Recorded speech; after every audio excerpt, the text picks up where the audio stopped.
Hello dear students, आज आपके लिए लेकर आए हैं बिजनेस स्टडीज़ क्लास 12 के ऑर्गेनाइजिंग चैप्टर हम लोग कर रहे हैं। आज हम पढ़ने वाले हैं फॉर्मल ऑर्गेनाइजेशन।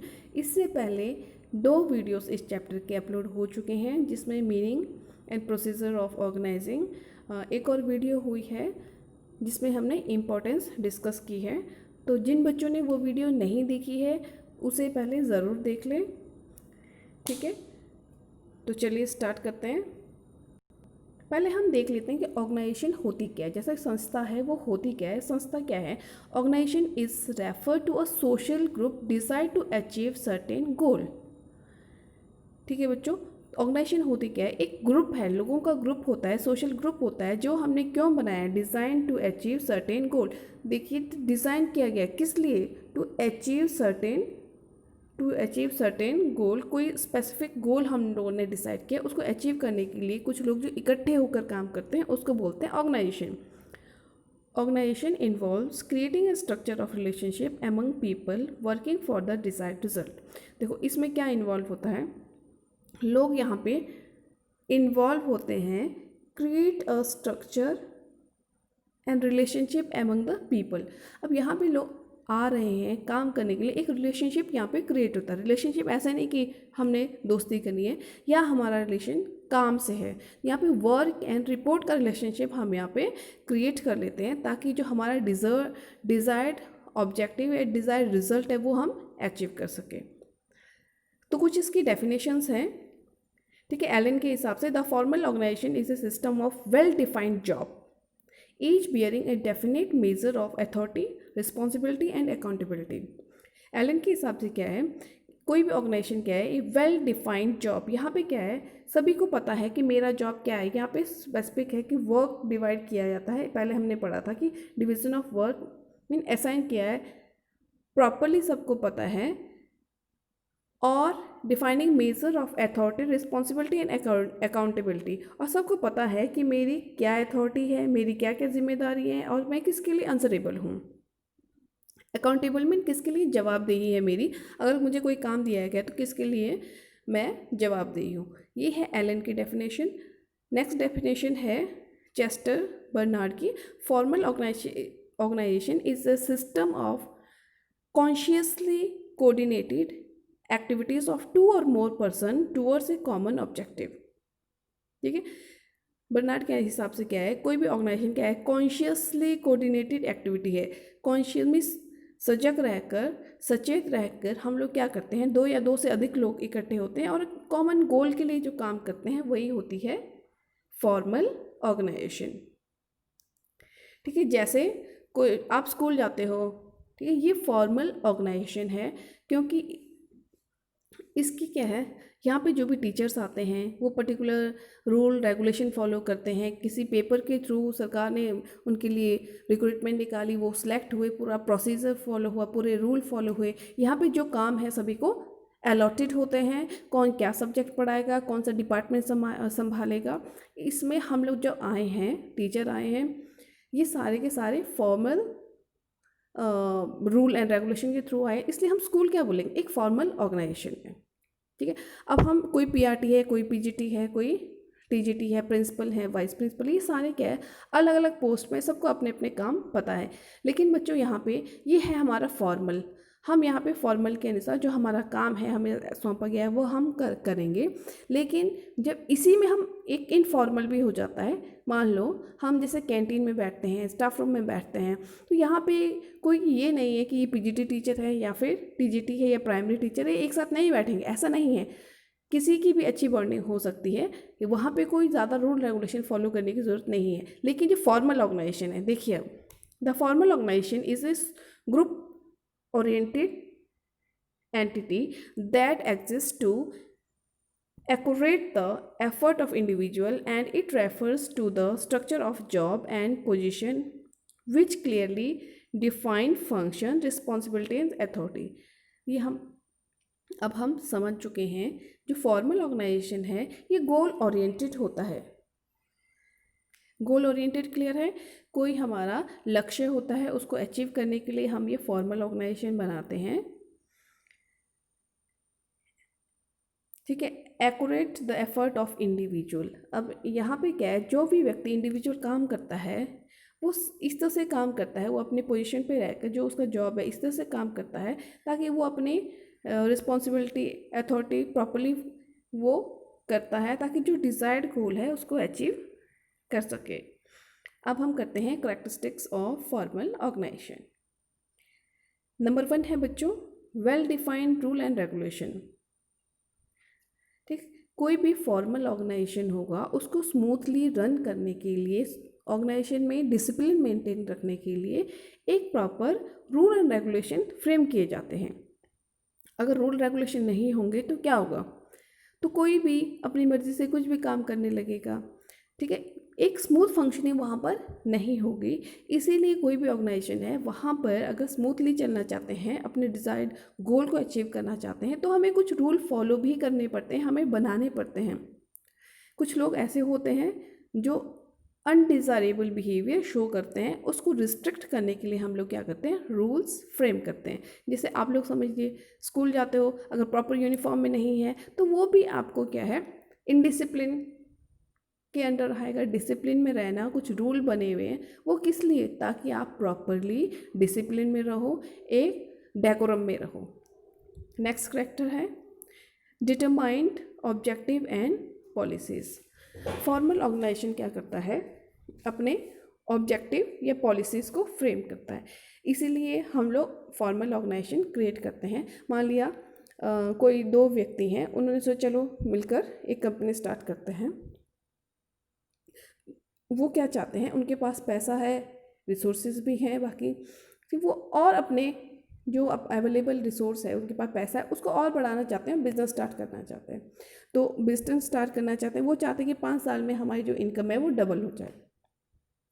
तो उनका गोल था, उन्होंने गोल डिसाइड किया कि हम एक ऑर्गेनाइजेशन लगाएंगे, उससे हम इस तरह से काम करेंगे। तो यहाँ पे क्या है, ऑब्जेक्टिव और पॉलिसीज़ डिटरमाइन करती है फॉर्मल ऑर्गेनाइजेशन। तो नेक्स्ट है इसमें limitation on the activities of the individual. अब यहाँ पे देखो बच्चों, लिमिटेशन है, ठीक है। यहाँ पे कोई भी व्यक्ति अपनी मर्जी से काम नहीं कर सकता, यहाँ पे उसे वही काम करना है जो उसको असाइन किया गया है। अगर मान लो कोई व्यक्ति बहुत ही टैलेंटेड है, मल्टीटास्क कर सकता है, तो उसको क्या करेंगे, उसको वही काम करना है जो उसे सौंपा गया है। इसलिए हम क्या बोलेंगे, limitation on the activities of the individual. Next है इसमें strict observation on the principle of coordination. बच्चों यहाँ पे देखिए, कोई भी ऑर्गेनाइजेशन है किसी एक व्यक्ति से सक्सेसफुल नहीं होती है, हर व्यक्ति का सहयोग होता है तभी जाकर कोई ऑर्गेनाइजेशन सक्सेसफुल होता है। तो यहाँ पे क्या है, फॉर्मल ऑर्गेनाइजेशन में बिल्कुल ध्यान दिया जाता है कि सभी लोग आपस में कोऑर्डिनेशन के साथ काम करें। फॉर एग्जांपल आपके 5 सब्जेक्ट हैं, 6 सब्जेक्ट हैं, तो सभी टीचरों को प्रॉपरली बच्चों को पढ़ाना ज़रूरी है, ताकि जो हमारा डिसाइड गोल है कि हम चाहते हैं कि हमारे बच्चे अच्छा रिजल्ट, अच्छे परसेंटेज से पास हों, तो इसीलिए सभी का सहयोग करना ज़रूरी है। नेक्स्ट है message are communicated through vertical chain. जो कम्युनिकेशन है, इंफॉर्मेशन है, वो हर कोई नहीं दे सकता किसी के लिए। एक इसके लिए एक चेन, फॉर्मल चेन फॉलो करनी पड़ती है। जैसे CEO है किसी कंपनी का, वो डायरेक्ट जाकर लेबर को नहीं कम्युनिकेट करेगा, वो अपने सबॉर्डिनेट जो भी होंगे, मैनेजर्स होंगे, सुपरवाइज़र होंगे, इस तरह से एक चेन को फॉलो करते हुए हम कम्युनिकेट करते हैं। तो अब नेक्स्ट है हमारे पास लास्ट है formal organisation emphasise more on work. ठीक है, फॉर्मल ऑर्गेनाइजेशन क्या करता है, एक मेन फोकस करता है ये काम के ऊपर, कि जितने भी लोग हैं यहाँ पर वो किस लिए आए हैं, काम करने के लिए। ठीक है, तो मेन फोकस यहाँ पे किया जाता है, फॉर्मल ऑर्गेनाइजेशन में किया जाता है काम के ऊपर, वर्क के ऊपर। अब हम करेंगे function of formal organisation. Number 1, set specific goal for organisation. ये काम करता है कि हम जो ऑर्गेनाइजेशन बना रहे हैं, फ्रेम कर रहे हैं, एस्टेब्लिश कर रहे हैं, उसका गोल क्या रहेगा। नेक्स्ट है एस्टेब्लिशिंग वर्किंग रिलेशनशिप। ठीक है, इससे पहले वीडियो में मैं अच्छे से समझा चुकी हूँ वर्किंग रिलेशनशिप क्या होता है। सीनियर और अपने जूनियर के बीच में जो काम का जो रिलेशन है वो क्रिएट किया जाएगा। क्रिएटिंग ग्रुप कोहेंसिवनेस मीन्स सभी के ग्रुप की क्या होगा, इंटीग्रिटी, सभी के काम में कोऑर्डिनेशन होनी चाहिए, ये भी क्रिएट करता है। ऑर्गेनाइजेशनल डेवलपमेंट, तो और क्या इसके फंक्शन है कि ऑर्गेनाइजेशन को डेवलप करने के लिए हम एस्टेब्लिश करते हैं, डिसिप्लिन मेंटेन करने के लिए रखते हैं, और ह्यूमन रिसोर्स को डेवलप करने के लिए जितने भी हमारे पास एम्प्लॉय हैं उनकी डेवलपमेंट होना भी ज़रूरी है। अब बच्चों इसमें चलो कुछ लिमिटेशन हम देख लेते हैं, क्या क्या इसकी कुछ लिमिटेशन भी हो सकती है। Limited flexibility. अब देखिए ये जो ऑर्गेनाइजेशन है यहाँ पे हम ज़्यादा फ्लेक्सिबल नहीं हैं, क्यों? क्योंकि हमें वो सारे रूल फॉलो करने हैं जो ऑर्गेनाइजेशन ने खुद बनाए हैं, तो हम अपने हिसाब से काम नहीं कर सकते। नेक्स्ट है इसमें स्लोनेस ऑफ प्रोसेसिंग। यहाँ पे जो प्रोसेसिंग है वो स्लो होगी, क्यों? देखिए एक कम्युनिकेट भी करना चाहता है कोई, मान लो लेबर अपनी शिकायत या कोई सजेशन देना चाहता है, वो डायरेक्ट हायर लेवल वालों को नहीं दे सकता, टॉप लेवल को नहीं दे सकता, क्यों? क्योंकि इसके लिए एक प्रॉपर चैनल बना है। पहले लेबर है उससे सुपरवाइज़र को जाएगा, सुपरवाइज़र से किसी प्रोडक्शन मैनेजर को जाएगा, उससे फिर करते करते ये सारे स्टेप उसको फॉलो करने पड़ेंगे। तो यहाँ पे क्या है, ये प्रोसीजर लंबा हो जाता है। अब कम्युनिकेशन बैरियर, यहाँ पे कम्युनिकेशन बैरियर भी है, क्यों बैरियर है? क्योंकि हम डायरेक्ट बात नहीं कर सकते, ठीक है। एक चैनल हमें चैनल के थ्रू ही हम लोग कम्युनिकेट कर सकते हैं, इसीलिए हम क्या बोलेंगे, यहाँ पे कम्युनिकेशन बैरियर होता है।